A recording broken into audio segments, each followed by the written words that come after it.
Nut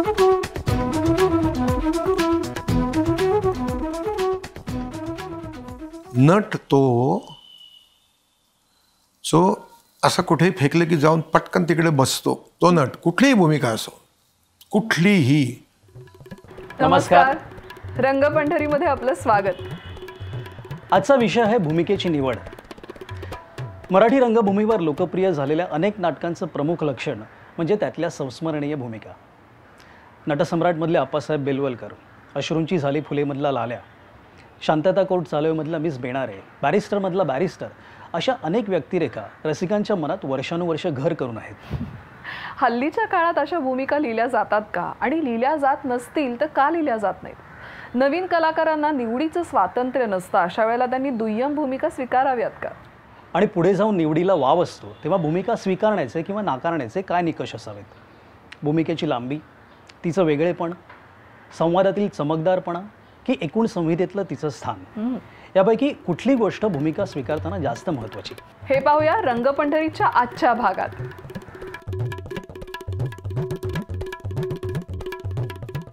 ह्या ज्या काही गोष्टी आहेत ज्याला लोक संघर्ष असं म्हणतात, मी काही त्याला संघर्ष वगैरे म्हणत नाही.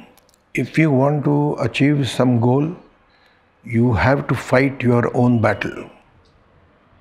त्यामुळे तेव्हा अजिबात नवीन माणसांना कधीच, आजसुद्धा नवीन माणसांना व्हॉईस नसतो. नवीन माणसांना कधी व्हॉईस नसतो. तो व्हॉईस मिळवण्याकरता खूप कष्ट करावे लागतात, खूप अभ्यास करावा लागतो. त्यामुळे संहितेची निवड हे सगळं आमच्या वाट्याला कधी आलंच नाही त्यावेळेला. जोपर्यंत मी जास्वंदी केलं नाही तोपर्यंत माझ्याकडे हे अधिकारच नव्हते की संहिता काय आहे ती मी वाचतो, त्याच्यावर विचार करतो वगैरे. कसला आलं? काही नाही. काम करायचं आहे का नाही? हो, काम करायचं आहे. रेशनिंग आणायचं आहे दर महिन्याला. ते काय जे असेल ते, हे वाक्य असंच बोलायचं. बरं, तसंच बोलू. म्हणजे त्याच्यात काही बदल नाही करायचा वाक्यात. इथून इकडेच जायचं. बरं, ठीक आहे. ह्या वेळेला इथून उठायचं आहे, प्रेक्षकांच्याकडे बघायचं, हे हातवारे करायचे, हे जे काही दिग्दर्शक सांगेल ते करत राहायचं. ह्याला आता संघर्ष म्हणायचं का नाही, आय डोंट नो. मला नाही वाटत. ज्यांनी त्यांनी आपापला मार्ग एकदा ठरवल्यानंतर इतके काटे आहेत, इतके खड्डे आहेत, दगड आहेत, ह्या तक्रारी करण्यात काही अर्थ नसतो. So don't complain. तुमची अवहेलना, तुमची कुचंबणा, तुमचा अपमान, तुमच्यावर टाकलेल्या बंद्या, तुमचं रिस्ट्रिक्शन, तुम्ही कोणाला ओळखत नसता, तुम्हाला कोणी ओळखत नसतं, तुमच्या खिशात पैसे नसतात, तुम्हाला राहायला जागा नसते, तुमच्या पोटात अन्न नसतं, सगळ्या बाजूनी तुम्ही कसपट असता. तुमच्यासारखे हजार असतात. आणि नागपूरमध्ये तुमच्यासारखे तुम्ही असता. घरात माझे वडील इलेक्ट्रॉनिक इंजिनियर, चीफ इंजिनियर पोस्टला काम करायचे, त्यामुळे मी कॉलनीमध्ये RDO साहेबांचा मुलगा म्हणून वावरायचो. Was to behave like a राजपुत्र देअर. कारण मी कॉलनीचा सगळ्यात टॉपमोस्ट बॉसचा मुलगा होतो. कट्टू मी जेव्हा रानडे रोडला पेंगेस म्हणून राहायचो तेव्हा मला कुशीवर वळायला पण जागा नसायची, किंवा कॉमन टॉयलेटला लाईनीत उभं राहायचो मी विचार करायचो, म्हटलं काय आहे, मी काय केलं? असं म्हटलं नाही यार, ते मी बाबांचा मुलगा होतो, इथे मी आहे. असं सगळं जी ती काय आहे ना, ती जेव्हा तुम्हाला फ्रेश रोल मिळतो, ह्या सगळ्या याच्यात मी त्या रिप्लेसमेंटमधली गंमत सांगतो. एकदा रिप्लेसमेंट मी करत होतो, तर त्याच्या एका तालमीला मी लेट पोचलो, तर माझ्या जागी अजून एक मुलगा वाचन करत होता. माझ्या पायाखालची जमीन सरकली होती. इतकी इन्सिक्युअर्ड आणि अशी अस्थिर पोझिशन तुमची इथे असते. तुम्हाला परत जायचं नसतं, इथेच सर्वाईव्ह व्हायचं असतं. आणि रोल तर मिळत नसतात, मिळाले ते असे मिळतात. आणि त्याच्यानंतर जे तयार होतं नसतं ते एखाद्या वुल्कॅनोसारखं आतमध्ये तयार झालेलं असतं. मग हे सगळं जे साचलेलं असतं ना, ते तुम्हाला फ्रेश रोल जेव्हा मिळतो तालमीतला, मग 1 महिना तालीम आहे आता, आणि मग प्रत्येक गोष्ट विचारायला मिळणार आहे तुम्हाला डायरेक्टरना, एक एक वाक्य करायचं आहे, मूवमेंट ठरवायचे आहे, डायरेक्टर ठरवणार आहे, आणि मग तेव्हा ते निघतं बाहेर सगळं. माझ्या नशिबाने मी सुरुवातीच्या काळातही निवड केली. म्हणजे पहिल्या 2 नाटकांना मी नाही म्हणणार, पण पहिल्या 2 चांगल्या नाटकांनी मला निवडलं असंही म्हणेन. ज्या काळात काम नव्हतं अशाही क्षणी मी निवडून नाही म्हटलं आणि मी बसले. म्हणून कदाचित माझी संख्यात्मक कामं कमी आहेत. फार नाटकं नाही केली मी, फार कुठलीच कामं फार नाही केली, सगळी कामं थोडी थोडी केली, पण जी झाली ती चांगली लक्षात राहिली लोकांच्या, कारण ती निवडली होती. मला फक्त असं नेहमी वाटतं की एक 5-6 वर्ष पुढे चालून गेल्यानंतर 5-6 वर्ष मागे काय केलंय असं बघितल्यावर एक 5 चांगले रोल्स तरी आपल्याला दिसावेत की जे हॅलो करतायत. हां,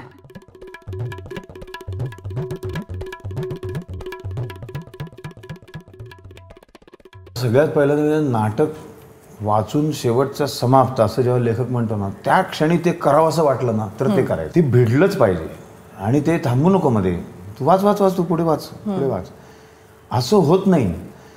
त्या नाटकात खोट असेल तर, त्या स्टोरीत दम नसेल तर तसं होत नाही. मग तू थांब जरा, एक चहा वगैरे पिऊ आणि मग परत, आणि मग जरा स्क्रिप्ट दे मला वाचायला, मी एकदा वाचतो.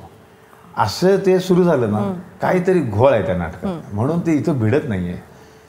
प्रेक्षक पहिल्यांदा येतात, त्यांना काहीही नाटकाबद्दल माहीत नसतं. पडदा उघडल्यानंतर ते पहिल्यांदा बघतात सगळं, आणि संपतो तेव्हा ते असं इथं भिडलं तर जे पहिल्यांदा वाचल्यानंतर जे भिडतं तेच नाटक प्रेक्षकाने तसंच समाप्तला भिडतं. ते लॉजिक बिजिक, मग ही उशी अशीच होती का, मग असंच का म्हणाला तो, मग त्याची आई तर असं म्हणायची, मग तो असं म्हणणं बरोबर नाही, त्या तोंडी वाक्य, हे सगळं नाट्य समीक्षकांनी हे चोथा करून त्याचा किस करत बसावा. सामान्य प्रेक्षक असतात ना, त्यांच्या भचकन हृदयात घुसलं पाहिजे बाणासारखं. 2 अंकी नाटक असेल तर पहिल्या अंकाचा ग्राफ, दुसऱ्या अंकाचा ग्राफ, हे जर ग्राफ छान असतील, त्याला सगळे पॉईंट्स हायलाईट्स छान येत असतील आणि शेवटी प्रेक्षकांना काहीतरी मिळत असेल तर तो माझ्या दृष्टीने चांगला क्राफ्ट आहे. एक तर नाटक वाचताना मला कंटाळा नाही आला पाहिजे. अख्खं नाटक वाचताना मी ऐकत नाही नाटक, मला वाचायला आवडतं. कारण ऐकणं हे फसवं असू शकतं. लेखक खूप चांगला ओरेटर असला किंवा खूप चांगला नट असला मनातनं, तर ते फार अप्रतिम नाटक वाचतात आणि ते आपल्याला कदाचित फसगत होऊ शकते. मला स्वतःला नाटक वाचायला आवडतं आणि ते वाचताना मला कंटाळा नाही आला तर ते बेसिकली मी नाटक, ही बेसिक पहिली स्टेप की हे नाटक मी आता रोल वाचूया, आता त्याच्यातले न्यूआन्सेस बघू, पण पहिलं म्हणजे कंटाळा नाही आला पाहिजे. खूप बेसिक प्रश्न उपस्थित झाले ना की हे कसं, ते कसं, हे कसं घडलं, तर मग मी समाव त्यातनं अंग काढून घेतो. म्हणजे काही एक अप्रोच असाही असतो की आपण काम करायला लागू, ते आपोआप होत जाईल. तर मला असं वाटतं की ते होत जाईल याच्यापेक्षा ते आधी असलेलं बरं, मग त्याच्यानंतर मग त्याच्यावर काम करता येईल. जे लिखाण असतं किंवा जी ती भूमिका असते तिचा त्या संबंध प्लॉटमध्ये एक असणं, तिचं कारण असणं आणि तिचे इंटर रिलेशन्स जे असतात ते इंटर रिलेशन्स कितपत आहेत, काय आहेत, बरं तिची बॅकस्टोरी काय आहे, ती कुठून आली आहे, ती कशी आली आहे, हे जर जितकं लिखाणातून परिपक्वपणे येईल तितकं ते नटायला सोपं जातं. जर नसेल, उदाहरणार्थ कोणाची तरी आईच फक्त असेल मी, तर मग ती प्रक्रिया मला करावी लागते, जे माझं काम आहे ॲक्टर म्हणून. मराठीमध्ये इतका अभ्यास करून भूमिका करावा अशा भूमिकाच येत नाही, खरंच नाही आहेत. अत्यंत थिटे संघर्ष असतात आणि त्यातनं नाटक खुलवलेलं असतं. येतच नाही तसं नाही, पण फार कमी येतात. बेमान नावाचं नाटक, पुढे धनराज आणि चंदरमध्ये संघर्ष होतो, पण मुळात त्याचे ते संचालक पदावरचे लोक आणि तो धनराज यांचं भांडण किती छोटे आणि संघर्ष छोटे आहेत. पूर्वीच्याकडे आपण जर असं बघितलं तर गणपतराव बेलवलकर, हिमालयाच्या सावळीमधले भानू, घर तिघांचं मधलं पात्र झालं किंवा अग्निपंखमधलं पात्र झालं, ह्या सगळ्या, रायगडाला जेव्हा जाग येते झालं, इथे ओशाळा मृत्यू झालं, तो मी नव्हेत, लग्नाची वेळ, ही इतकी मोठी मोठी मोठी मोठी अवाढव्य पात्र लिहून ठेवलेली आणि मोठ्या मोठ्या भूमिका लिहिल्या जात नाहीत म्हणून मोठे मोठे नट निर्माण होत नाहीत. हे त्याचं उलटं गणित आहे.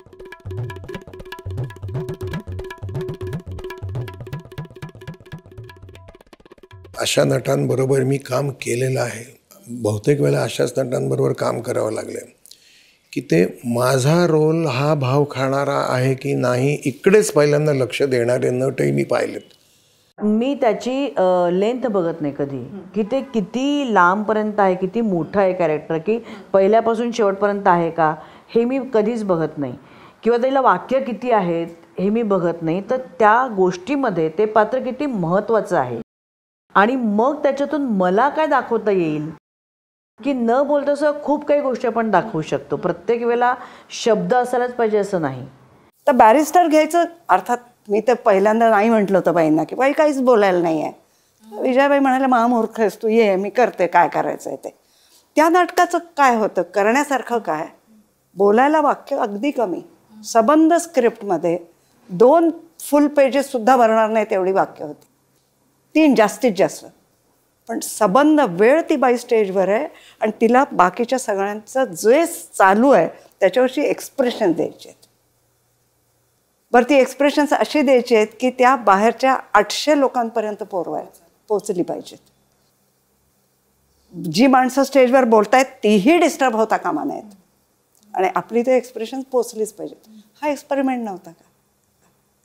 हे खूप वेगळं होतं माझ्यासाठी. गोष्ट इंटरेस्टिंग असेल ना तर मग कळते की आपला रोल पण इंटरेस्टिंग वाटतं. कारण अधांतरमध्ये इतकी गोष्ट चांगली आहे, माझा रोल नव्हताच त्यात. जेव्हा मी वाचलं पूर्ण झालं, मग नाटक आवडलं, मग मी मंगेश कदमला विचारलं अरे मला रोल नाही यात. म्हणजे आहेत ते फक्त 4 ओळीच एका वेळेस. तो कॉमेंट्री बोलतो, मी सांगतो कॉमेंट्रीवर काय काय ते, बाकी नाही आहे बाप, मी करू की नको. मला मंगेश बोललं की तू माझ्यावर विश्वास ठेव, मस्त होईल हा रोल. तू म्हटलं चला नाही, नाटक चांगलं आहे. आणि मला त्या वर्षात जो 3 का 4 ठिकाणी मला त्या त्या रोलचं मला बक्षीस पण मिळालं होतं. आणि मला दुसरं बक्षीस चांगलं मिळालं ते म्हणजे त्या नाटकावर मला एक मोठी सिरियल मिळाली, ती म्हणजे प्रपंच. हे मी बघते की क्वालिटी वाईज तो रोल किती महत्वाचा आहे, लेंथ वाईज नाही. Maybe that role has only 1 scene, पण तो एक सीन त्या नाटकात किती महत्त्व आहे त्याचं. त्या रोलशिवाय जर हा रोल काढून टाकला तर हे नाटक कसं राहील? मग हे नाटकच नसेल असं जर वाटलं तर मग हा रोल महत्त्वाचा आहे. अजूनही म्हणजे आता ढोबळपणे सांगायचं तर इतक्या वर्षांमध्ये मी रोलची लांबी नाही, खोली बघते. तो किती आत आहे, तो किती डीप आहे. तो डीप असेल तर मला इंटरेस्ट आहे, नाही तर खरोखर मला नाही जमत. आता ध्यानीमनीमधली शालन पाठक कदाचित माझं आयुष्यातलं सगळ्यात कॉम्प्लेक्स कॅरेक्टर असेल. किंवा एज्युकेटिंग रीटा, जी ती बाई होती आणि ज्या डेप्थची जी बाई होती ती करणं, एक इंग्लिश बाई इथे करणं, हे माझी डेप्थ आहे. मला हे याचे मी हजार प्रयोग करू शकले असते. इतकं त्याच्यात होतं जे मला काय असतं माहिती आहे, नटाचा शोध असतो एका कॅरेक्टरचा. हे तुम्हाला you want to nail that character आणि ते मिळत नाही तुम्हाला. तर प्रयोगामागे तुम्ही ते शोधत चुकत माकत तर तुमचा इंटरेस्ट राहतो. म्हणून त्या कॅरेक्टरला डेप्थ असणं महत्त्वाचं आहे. म्हणजे तिचे किती लेयर्स, किती डेप्थ लेयर्स म्हणतो. एखाद्या बाईला किती लेयर्स आहेत. शालन पाठक ध्यानीमनीमधली तिला किती लेयर्स होते. म्हणायला तर फारच आनंदी अशी बाई, पण एक पापुंद्रा काढला तर काय काय निघत होतं. मूल नसणं, त्याचं एक काल्पनिक मूल जन्माला घालणं, ते 14 वर्ष वाढवणं, आपल्या नवऱ्याला त्या आपल्या खेळामध्ये सामील करणं, मग ह्याला लेअरिंग म्हणतात.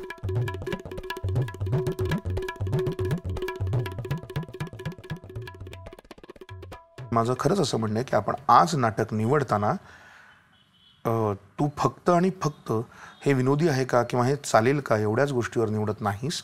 ते तुला आवडतं आहे का पेक्षाही नाटकाची गोष्ट, मग पडेल चालेल तो पुढचा मुद्दा, आणि येईल न येईल हा एक मुद्दा, आणि तिसरा सगळ्यात महत्त्वाचा मुद्दा तो असा आहे की हे सगळं कम्फर्टेबल होतं आहे का.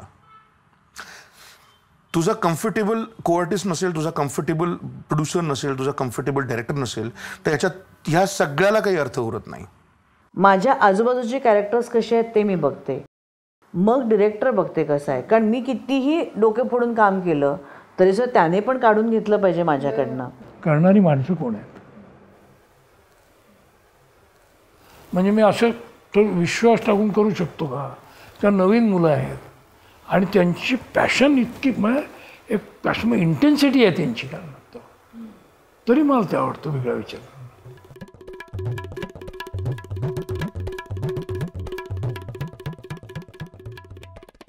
एकदा गोष्ट क्लिक झाली की पुन्हा तेच यायला लागतं. तुमचा तो रोल आहे ना सेम तसा लिहिलेला आहे आपण आणि अत्यंत सॉलिड सिनेमा आहे वगैरे, सॉरी आत्ता वेळ नाही आहे, हे खूप सोपं होऊन जातं. म्हणजे तुम्हाला नाही कशाला म्हणायचंय हे तुमची यादी जर पक्की असेल ना तर निवड करणं जास्त सोपं जातं. अनेक नाटकं अशी आहेत की जी मी नाकारलीत बिकॉज मला ती पटली नाहीत. एक नाटक होतं अर्थ नावाचा सिनेमा आठवतो? त्याच सिमिलर स्टोरीवरचं ते नाटक होतं. एंड फक्त असा होता की हे सगळं झाल्यावर ती बाई नाही, शेवटी माझा हा नवरा आहे म्हणून त्याला परत घेते आणि परत त्याच्याकडे जाते. त्या एंडसाठी म्हणून मी ते नाटक नाही घेतलं. तर मी म्हटलं हा एंड असेल तर मी नाही करणार. मला सगळ्यांना नाटक आहे शेवटी असं काय येतात, म्हटलं म्हणूनच मी नाही करणार. कारण या नाटकातून आपण लोकांना काय देतोय की म्हणजे हे करणं बरोबर आहे की नवऱ्याने काही केलं तरी चालतं. एक तर समाजाला धक्का देणारं नसावं. म्हणजे विचारांचा धक्का ठीक आहे, पण असं नको की कारण काय होतं, खूप फॉलो करायला लागतात तुम्हाला लोक. आणि तेव्हा नाटक हा आत्माच होता मराठी माणसाचा, अजूनही आहे. आणि समाजविघातक काही आपण करू नये एवढी एक जबाबदारी माझ्यावर आहे असं मला वाटलं. एक तर माणिकबाईंची मुलगी असल्यामुळे लोकांचा आदर होताच आपोआप आईच्याकडनं आलेला. तर त्याला कुठेतरी धक्का बसू नये एवढंच माझं लक्ष असायचं.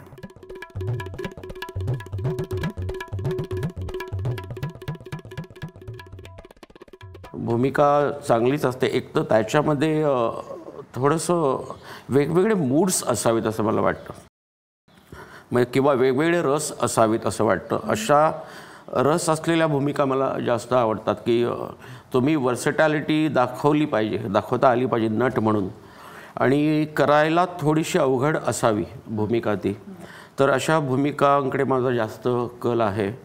नाटकामध्ये लोकांना म्हणजे मला सुद्धा एक प्रेक्षक म्हणून सगळे फ्लेवर्स आलेले आवडतात. म्हणजे त्याच्यात ह्युमर असलं पाहिजे, त्याच्यात इमोशन्स असले पाहिजेत, आणि नाटक संपल्यानंतर जसं आपल्या कलाकारांना समाधान मिळतं ना, तसंच प्रेक्षकांनाही मिळालं पाहिजे. ते 2.5-3 तास तुमच्यासाठी तिथे थिएटरमध्ये आलेले असतात. आत्ता जी नाटकाची तिकीटं वगैरे बघता त्यांचे एक ह्यूज अमाऊंट आणि खूप आयुष्याचा खूप महत्त्वाचा वेळ ते तुमच्यासाठी खर्च केलेला असतो. सो ते समाधानी झालेच पाहिजेत. नॉट नेसेसरी संदेशच तुम्ही द्या किंवा काय, पण काहीतरी त्यांना त्या नाटकातनं मिळायला पाहिजे असं मला प्रामाणिकपणे वाटतं. ते हसले पण पाहिजेत, ते रडले पण पाहिजेत, परिपूर्ण अनुभव त्यांना मिळाला पाहिजे. सो ते मी बघतो नाटक कुठलंही निवडताना. आजचा एपिसोड तुम्हाला आवडला असेल तर नक्की सबस्क्राईब करा रंगपंढरी, आणि तुमच्या रंगकर्मी मित्रमंडळींना आमच्या या उपक्रमाविषयी जरूर सांगा.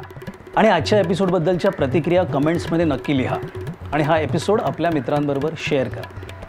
धन्यवाद.